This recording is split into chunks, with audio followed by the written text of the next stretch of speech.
कहानी एक छोटे से गांव में आरव नाम का एक बच्चा रहता था। वह बहुत होशियार था, लेकिन उसके पास खेलने के लिए ज्यादा खिलौने नहीं थे। ज्यादातर समय वह मिट्टी से घर, पेड़ और छोटे छोटे खिलौने बनाकर खेलता। एक दिन जब वह स्कूल से लौट रहा था, उसे रास्ते में एक पुराना लकड़ी का डिब्बा मिला। जिज्ञासावश उसने डिब्बा खोला तो उसमें एक चमचमाती सुनहरी पेंसिल रखी थी। जैसे ही उसने पेंसिल को हाथ में लिया, अचानक वह पेंसिल बोल उठी, हेलो छोटे दोस्त, मैं एक जादुई पेंसिल हूं। तुम जो भी मुझे से बनाओगे वह सच हो जाएगा।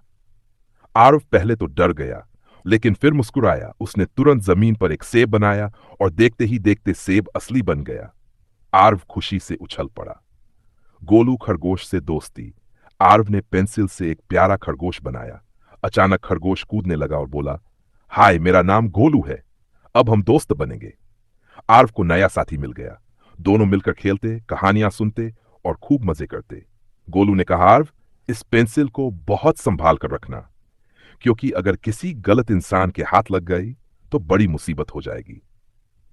कालू लोमड़ी की चालाकी। गांव के पास ही एक चालाक लोमड़ी रहती थी, जिसका नाम था कालू।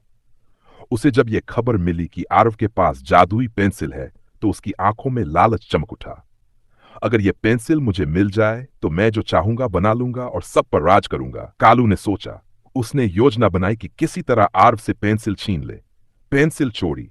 एक दिन कालू लोमड़ी ने खुद को बीमार बूढ़े आदमी के रूप में बदल लिया और आरव के पास आया। उसने कराहते हुए कहा, बेटा, मुझे पानी चाहिए, क्या तुम मदद करोगे? आरव दयालु था। उसने जैसे ही पानी लाने के लिए अपनी पेंसिल को जमीन पर रखा, कालू ने छत से पेंसिल उठाई और भाग गया। आरव और गोलू दोनों चिल्लाए, रुको, ये पेंसिल हमारी है। लेकिन कालू बहुत तेज दौड़कर जंगल में चला गया। जंगल में मुकाबला। अब आरव और गोलू ने मिलकर योजना बनाई। उन्होंने तय किया कि चाहे जो हो, पेंसिल वापस लानी है। वे दोनों जंगल की ओर निकल पड़े। कालू ने पेंसिल से बड़े बड़े डरावने जानवर बना लिए, शेर, भेड़िया और सांप। लेकिन आरव हिम्मत नहीं हारा। उसने मिट्टी उठाकर पेंसिल से एक जादुई डाल बनाई और वह सच हो गई। डाल से बचते हुए आरव और गोलू आगे बढ़े। गोलू खरगोश ने अपनी फुर्ती से सांप की पूंछ पकड़कर खींची, जिससे वह मिट्टी में गिर पड़ा और गायब हो गया। आरव ने तेजी से पेंसिल छीनने की कोशिश की, लेकिन कालू ने उस पर एक बड़ा जाल बना दिया। आरव की समझदारी जाल में फंसकर भी आरव ने हार नहीं मानी।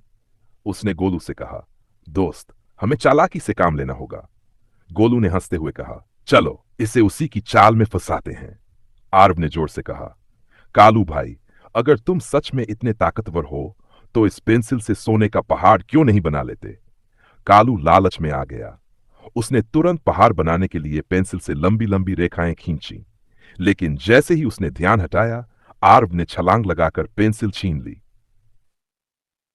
गांव में खुशी। पेंसिल वापस मिलते ही आरव ने सबसे पहले उस पेंसिल से एक बड़ा सा खेल का मैदान बनाया, जिसमें झूले, फिसलपट्टी और गेंदे थे। गांव के सभी बच्चे खुशी से वहां खेलने आए। अब सबको नए खिलौने मिल गए और वे रोज मजे करने लगे। गोलू खरगोश उछलते हुए बोला, देखा दोस्त, जादू तभी अच्छा है जब उसका इस्तेमाल सबकी भलाई के लिए किया जाए। आरव मुस्कुराया और बोला, सही कहा गोलू।